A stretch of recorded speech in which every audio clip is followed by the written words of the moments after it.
Mister ரெடிஸ் channel viewers அனைவருக்கும் வணக்கம். இன்னைக்கு கால் ஆணி அப்படின்றது நிறைய மக்களுக்கு இருக்குதுங்க. இந்த கால் ஆணி வருவதற்கான அடிப்படையான காரணம் தான் என்ன, இந்த கால் ஆணியை எப்படி ஈஸியா ரிமூவ் பண்ணலாம், இந்த கால் ஆணி வராமல் நாம எப்படி தடுத்துக்கலாம், அதை பத்தி ஒரு முழுமையான ஒரு பதிவு தான் இந்த பதிவுல பார்க்க போறோம். வாங்க பார்க்கலாம். ஃபர்ஸ்ட் விஷயம் வந்து பாத்தீங்கன்னா, காலாணி எதனால ஏற்படுது அப்படின்றது நம்ம முதல்ல தெரிஞ்சுக்கணும். ஏன்னா அதனுடைய ரூட் காசஸ் அப்படின்னு சொல்லி பார்த்தோம்னா, பொதுவாக இயற்கை மருத்துவத்துல ஒரு விஷயம் சொல்லுவாங்க, கழிவுகளின் தேக்கமே நோய், கழிவு நீக்கமே சிகிச்சை அப்படின்பாங்க. அவ்வளவுதான். அப்ப எந்த ஒரு நோயாக இருந்தாலும் அது கழிவுகள் தேக்கத்தினால் ஏற்பட்டதுதான். ஆனா எந்த கழிவுகள் தேக்கத்தினால இந்த நோய் வந்தது அப்படின்றத நம்ம வந்து கண்டுபிடிச்சு குணப்படுத்தப்படும் பொழுது மட்டும்தான் அதுக்கு ஈஸியான தீர்வு இருக்கும்.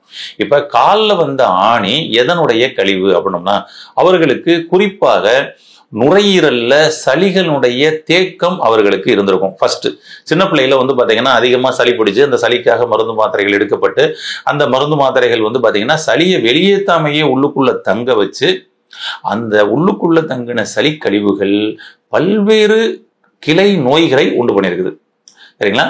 அதுலதான் நிறைய பேருக்கு வந்து பாத்தீங்கன்னா ஸ்கின் சம்பந்தப்பட்ட பிரச்சனைகள், சோரியாசிஸ் கூட சொல்லலாம். ஆமா, அந்த வகையில வந்து பார்த்தோம்னா அவர்களுக்கு கால் ஆணியும் இது ஒரு காரணமாக இருக்குது அப்படின்றதான் ஒண்ணு. இன்னொன்னு வந்து பாத்தீங்கன்னா வந்துட்டு மலச்சிக்கல் யாருக்கெல்லாம் அதிகமா இருக்குதோ அவர்களுக்கு தான் கால் ஆணி அப்படின்ற அந்த பிரச்சனை வந்து வந்திருக்குதுங்க.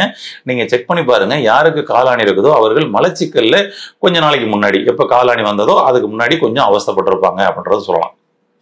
அப்ப வருட கணக்குல மலச்சிக்கல் இருப்பவர்களுக்கு நிச்சயமாக கால் ஆணி வரும்.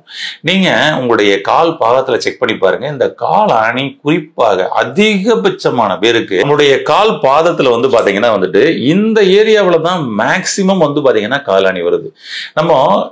நம்ம பாத பூசாப்படி வந்து பாத்தீங்கன்னா நம்மளுடைய கால் பாதத்துல இந்த ஏரியா நுரையீரல் அப்படின்ற அந்த பகுதியினுடைய நரம்பு இங்க வந்து முடிவடையக்கூடிய இடம். இந்த பகுதி நுரையீரல்ன்ற ஆர்கனை வந்து பாத்தீங்கன்னா வந்து இந்த இடத்துல வந்து நமக்கு வந்து காமிச்சு கொடுக்கும். அப்ப நுரையீரல்ல சளிக்கழிவுகள் ஒருவருக்கு அதிகப்படியான தேக்கம் இருந்து அது வந்து உடம்புக்குள்ள வந்து தேங்கி அது வந்து கால் ஆணி வந்து இந்த இடத்துல வந்திருக்குன்னா அவர்களுக்கு இந்த சளிக்கழிவுடைய தேக்கம் தான். அப்போ நம்ம வந்து பாத்தீங்கன்னா கால் ஆணியை போக்குறதுக்கு ஏதாவது மருந்து மூலமா நம்ம எழுத்தாலும் அதுக்கப்புறம் உங்களுடைய நுரையீரலை பலப்படுத்துறதுல நம்ம வந்து கவனம் வச்சுக்கணும், பெஸ்ட். அது போல சில பேருக்கு இந்த விரல்கள்லயே வந்திருக்கும். இந்த விரல்கள்லயே வந்து பாத்தீங்கன்னா வந்துட்டு அப்படியே வந்து காலாணி வந்திருக்கும். ஃபர்ஸ்ட் வந்து பாத்தீங்கன்னா சில பேருக்கு கொஞ்சம் காய்ச்சி போன மாதிரி ஆகும், அது அப்படியே கொஞ்சம் ஹார்ட் ஆகும்.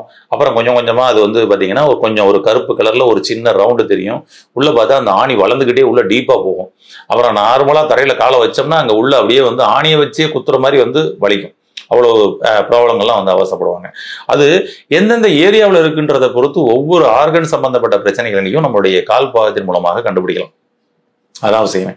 அது போல வந்து இந்த மாதிரி இந்த விரல்கள்ல வரலாம், கட்டை விரல்கள்ல வரலாம். இந்த இடத்துல வந்து பாத்தீங்கன்னா வந்து இந்த ஏரியாவில கூட இங்க வந்து சென்ட்ரா சில பேருக்கு வந்துடும்.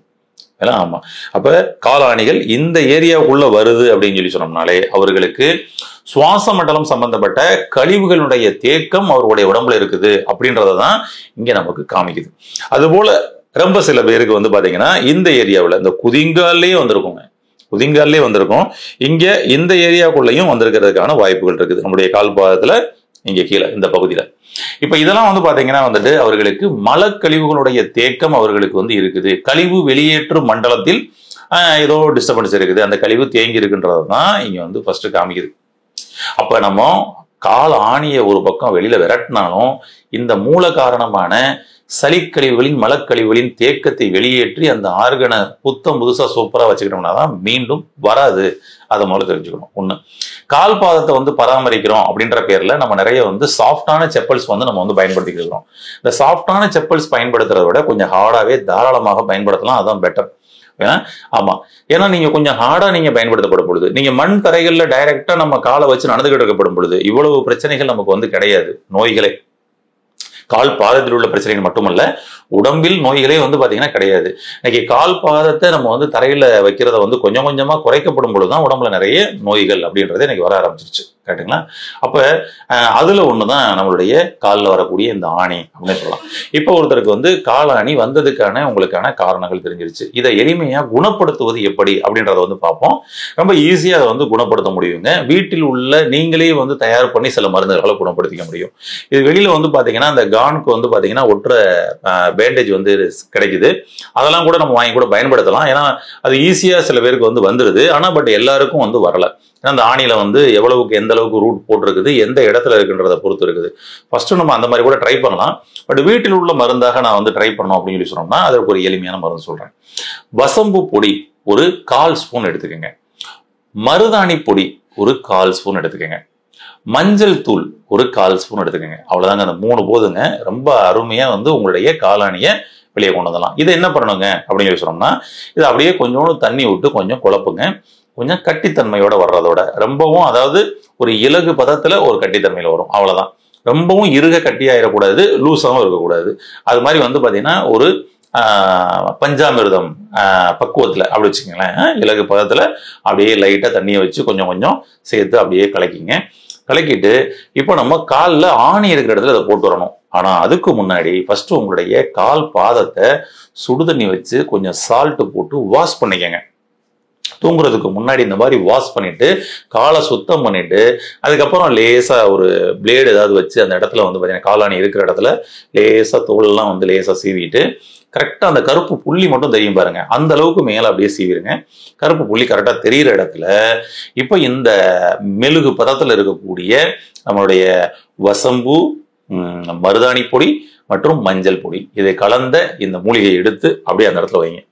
அப்படியே வச்சு அப்படியே அந்த இடத்துல க்ளோஸ் பண்ணணும் இல்லையா? அந்த க்ளோஸ் பண்றதுக்கும் இன்னொரு டெக்னிக் இருக்கு. நார்மலா இப்படி வச்சுட்டு விட்டாலே போதும், அதுலயே ஈஸியா எல்லாருக்கும் வந்துடுது.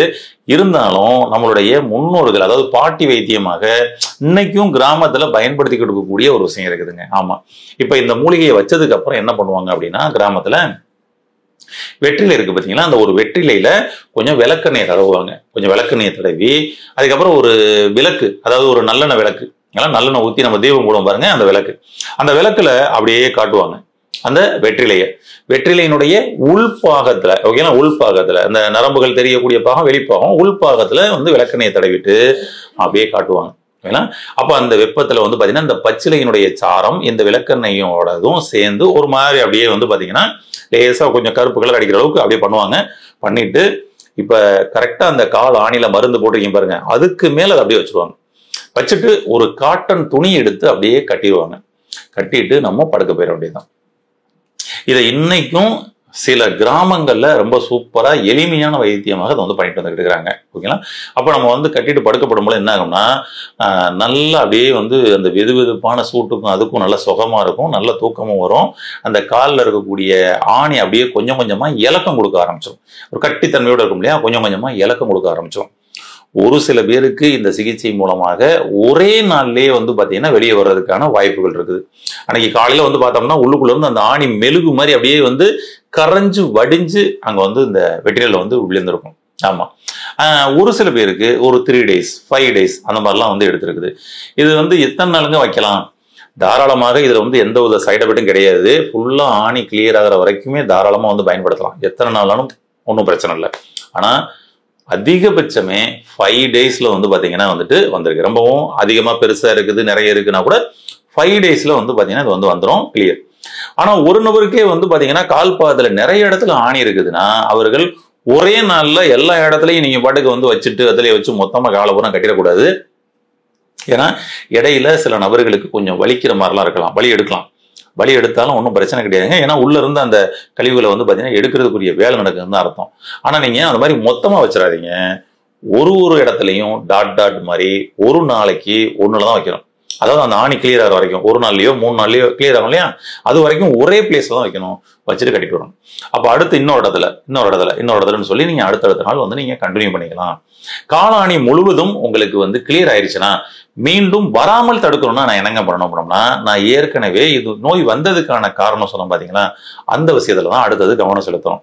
உங்களுக்கு இனிமேல் சளி பிடிச்சிச்சுன்னா சளியை நிறுத்துவதற்காக மாத்திரை வாங்கி சாப்பிடுவதை முதல்ல நிறுத்துங்க.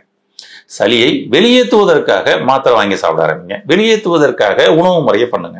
வெளியேற்றுவதற்காக மருந்துகளை சாப்பிடுங்க, பெட்டர். அதுபோல மலச்சிக்கல் இருந்தது அப்படின்னு சொல்லி சொன்னோம்னா அது இனிமேல் இல்லாம இருக்கிறதுக்குரிய வேலையை பண்ணுங்க. மலச்சிக்கல் வராம இருக்குன்னா உங்களுடைய ஜீரண மண்டலத்தின் மீது கவனம் செலுத்துங்க. அப்போ உங்களுடைய ஜீரண மண்டலம் ரெடி ஆயிடுச்சுன்னா மலச்சிக்கல் சரியாயிரும். இந்த மலக்கழிவுகளும் இந்த சளிக்கழிவுகளும் உங்க உடம்பில் இனிமேல் தேக்கம் இல்லாம பாத்துக்கிட்டீங்கன்னா காலாணி அப்படின்ற அந்த பிரச்சனையிலிருந்து நீங்க முற்றிலும் வெளிவர முடியுங்க. வாழ்த்துக்கள். இதை பயன்படுத்தி இந்த காலாணி பிரச்சனையிலிருந்து வெளிவந்து என்றென்றும் ஆரோக்கியமாக வாழ வாழ்த்துக்கள். நன்றி.